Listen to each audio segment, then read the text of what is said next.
Bonsoir Alexandra et bienvenue à Nîmes où je vous confirme qu'il fait un petit peu plus chaud qu'hier à Limoux. La chaleur qui sera au centre des débats pendant ces 2 jours ici à Nîmes puisque aujourd'hui pour la journée de repos, Julien Alaphilippe notamment a eu beaucoup de mal à se remettre de ses efforts dans les Pyrénées. C'est un sujet de Laurent Baumel et d'Olivier Brachard.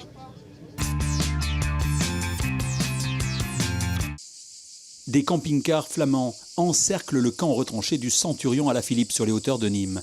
Le leader du Tour de France et de l'équipe belge est exténué mais bien vivant après ses exploits pyrénéens. Mais quand un Centurion baisse la garde, un autre montre ses forces. Thibaut Pinot arrive à Nîmes en pleine possession de ses moyens en attendant les Alpes. C'est jamais une partie de plaisir pour moi, n'importe quelle étape, qu'il y ait du vent ou pas de vent. Donc voilà, demain ça va être une étape encore pas marrante pour moi parce que je les aime pas. Mais on va faire avec, le parcours et on va faire comme on a fait depuis le début, on va rester placé et puis essayer de la passer sans le moindre souci, quoi. Et pour aller chercher la tunique jaune, Thibaut Pinot pourra compter sur sa légion et le légionnaire Gaudu, omniprésent depuis le départ auprès de son chef. Avec Thibaut, c'est quelque chose que j'attendais aussi depuis cet hiver parce que voilà, on avait à cœur de courir ensemble sur un grand tour, on voulait le faire, on avait montré qu'on pouvait faire de belles choses l'année dernière en fin de saison en Italie et pouvoir partager, pouvoir être avec lui sur le tour, et lui il peut me partager son expérience du tour, comment il voit la course sur 3 semaines et voilà, ça c'est génial. Pour le peuple qui attend ce sacre depuis 34 ans, Pinot des Vosges a tout pour succéder au Breton Hinault. Je pense que Thibaut Pinot a les meilleures dispositions. S'il garde les mêmes jambes que ce qu'il a eu lors des étapes pyrénéennes, sans problème il pourra gagner puisque je pense que les autres n'arriveront pas à hausser leur niveau. Mais pour l'instant, la tunique est toujours sur les épaules de Julien Alaphilippe qui collectionne les lions. Alors ce matin, à défaut d'avoir rencontré Julien Alaphilippe, on a rencontré son équipe, on a vu son vélo, puis on a surtout trouvé le bouquet. Retour au centre-ville de Nîmes dans le Fan Park. Alors la journée repos, c'est un moment difficile pour les coureurs, vous l'avez vu aujourd'hui, mais pour les fans de vélo, c'est vraiment le grand moment de cette fête. Regardez ce reportage sur des images de Delphine Aldebert, la ville de Nîmes en fête. Il fallait au moins ça pour réussir l'ascension du Tourmalet. Un vélo à 5 places pour atteindre les sommets du cœur. Chaque kilomètre parcouru représente un don pour l'association. C'est pour lutter contre la malformation du cardiaque, du cœur. D'accord. Pour les enfants, pour donner un don. Le Fan Park est le centre névralgique de Nîmes et du Tour aujourd'hui. Malgré les 40 degrés à l'ombre, le public est très nombreux. Ambiance familiale garantie pour les mordus de la petite reine. Et quel est ton coureur préféré? Julien Alaphilippe. Julien Alaphilippe. Et pourtant c'est le maillot vert de Peter Sagan. Oui, mais je l'aime aussi, Julien Alaphilippe. Et Peter Sagan aussi, je l'aime. Dans les rues de la ville, la déclaration d'amour au vélo est aussi belle.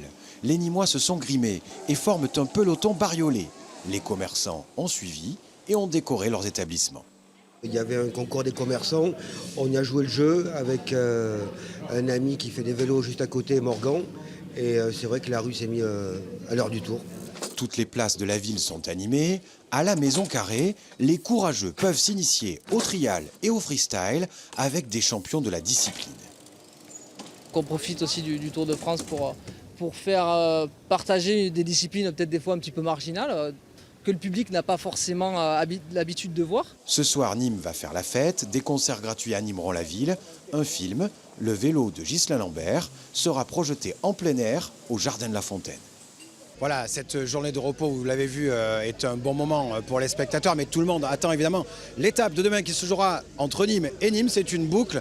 Le tour passera notamment par le pont du Gard, ira jusqu'à Alès, puis redescendra vers Nîmes par Anduze.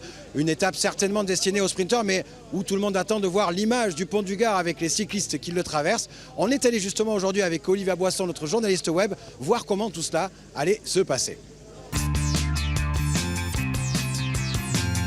Bonjour à tous, vous le voyez derrière moi, le pont du Gard, un aqueduc romain vieux de 2000 ans. Il avait été construit en seulement 5 ans, imaginez. À l'époque, il servait à acheminer l'eau d'Uzès vers Nîmes et cette année, les coureurs du Tour de France ainsi que les véhicules vont passer sur ce pont. Mais alors comment cela est possible puisque ce pont avait été interdit à la circulation? Eh bien nous allons répondre à cette question tout de suite, c'est parti.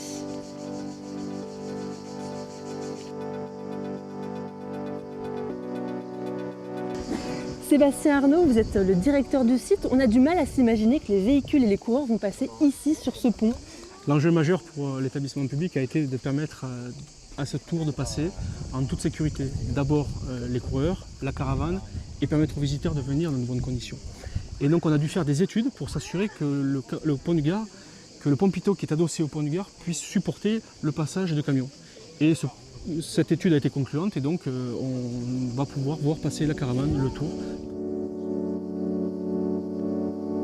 Les coureurs vont passer sur cette route, là où aujourd'hui vous voyez des milliers de visiteurs qui passent et traversent le site. Il faut réussir aujourd'hui cet accueil du Tour de France et ça sera un moment inoubliable et extraordinaire. Bien, écoutez, je vous souhaite de belles journées.